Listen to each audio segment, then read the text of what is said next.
This is the J.R. Hendrick Texan Gentleman, a podcast that deals with the early life of J.R. Hendrick. And now, reading the episode, Friends Reunited, J.R. and Jimmy.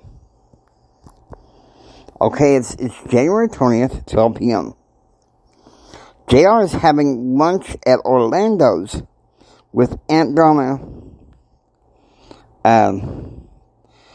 Lucinda had taken him to the restaurant, and Aunt Donna agreed to take him to Texas Tech Health Science Center to see Dr. Demetrius Nelson.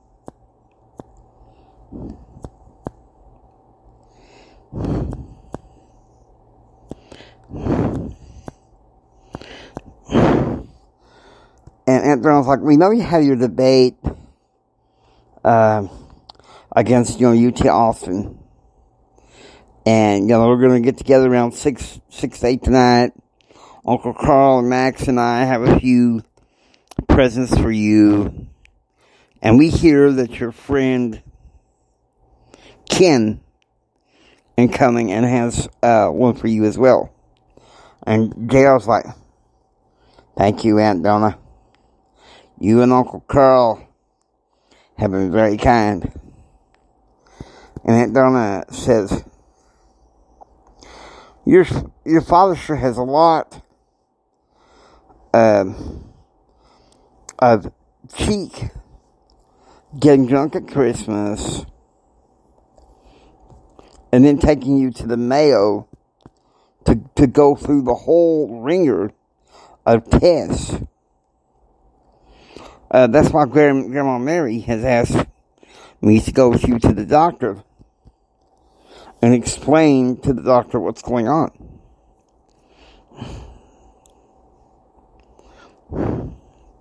Forgive me, Aunt Donna, but I just like my father intensely for all he done. And Aunt Donna says, your Uncle Carl knows all about it. He's leaving in 6 days from Montana to see a cousin of his who knows all about, from stories, how your daddy is.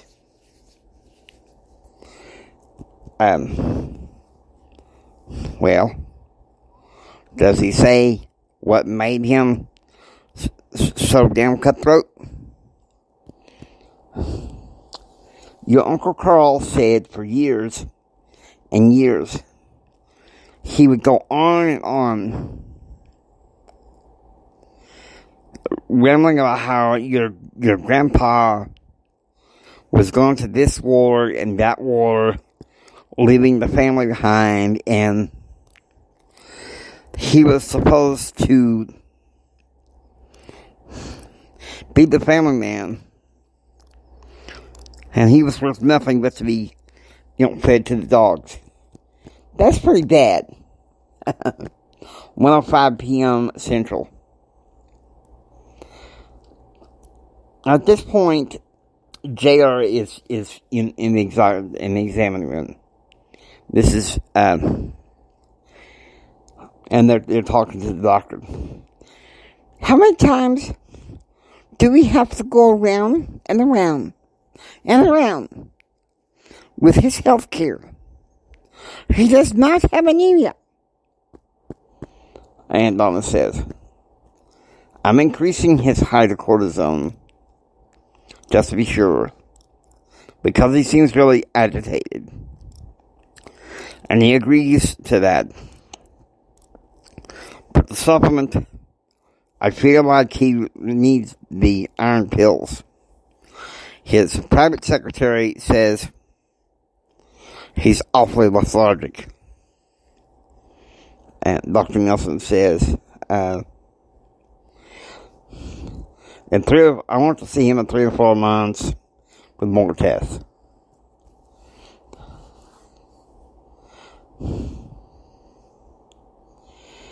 In a few days, I'll be talking to his mother about his health condition. Said. Take him to St. Mary's, John Halsey Pharmacy. He'll have all the prescriptions. 2:20 p.m. And this is Washington, D.C. Jim takes a break after a hard day's work. Dealing with secretaries and writing memos and the like. He's like he's tired of mandated work given him by the White House on top of what he wanted to do concerning, what his work with the press and public. The first thing he does is to go to the upstairs lounge to have a good stiff drink. Not whiskey, but most likely a good lager beer. Beside himself with angry with what was going on in Washington, D.C. Scully Underwood's like, hey, why don't you go play golf with me tomorrow in Virginia Beach? 2 p.m. JR walks out of St. Mary's Hospital for another lab sample in the pharmacy. And Ken pulls up in his red Jeep pickup. Get in the truck, JR. Lieutenant and the crew are meeting at the condo. Okay, 3:15 p.m. At the condo, JR's cell phone rings. It's Uncle Tom. Happy birthday to my firstborn nephew. How are you, son?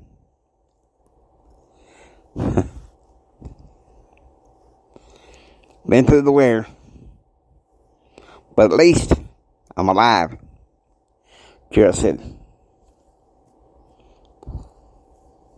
I know well since last year.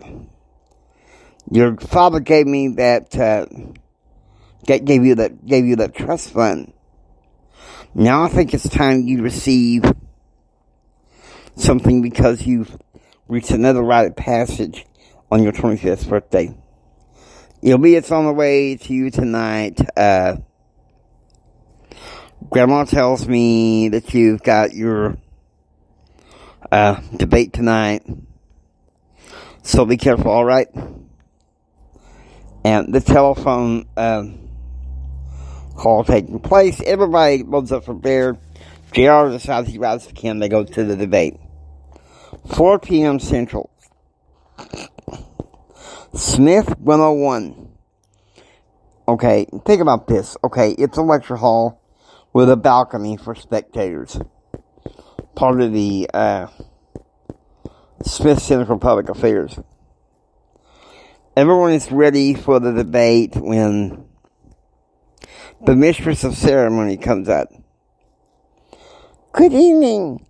Welcome to the Smith Public Affairs Debate Forum. I'm Dr. Elizabeth Watson, Professor of Political Science at Texas Tech. The first debate tonight is between James Ryan Hendrick Jr., college junior, public affairs major at Texas Tech University, arguing on behalf of tax cuts for small businesses, and arguing against Anita Simon, sophomore at the University of Texas, Austin. The debate begins now. 6 p.m. At the condo, Carl, Max, Donna, Grandma Mary, and Ken are there. From Mama, JR gets this nice birthday present, okay? It's a gold, it's a gold card worth $200,000. Okay. Grandma Mary gives him some cases of lemon bars. Uncle Tom did the Swain family crisp. Blue and gold arrives. And he got a case of Pepsi's from Ken. And the book The Magic of Thinking Big from Uncle Carl and Aunt Donna. Well, I did it, Gerald said. I won the debate.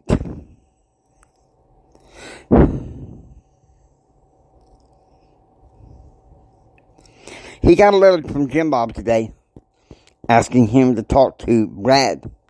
That's what Ken said. Dr. Spock, Gerald said. He's the only one nuts enough to give the nickname. I don't want to talk to him.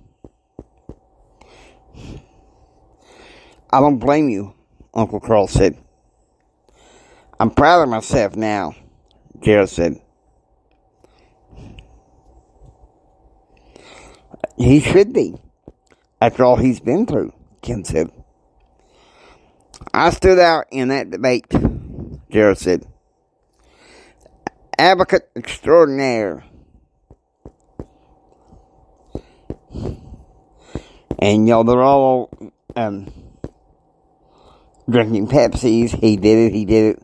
And Uncle Carl says, let's just go to dinner. Dinner that night was spaghetti, a few lemon bars, and ice cream for those who like it. 8 p.m.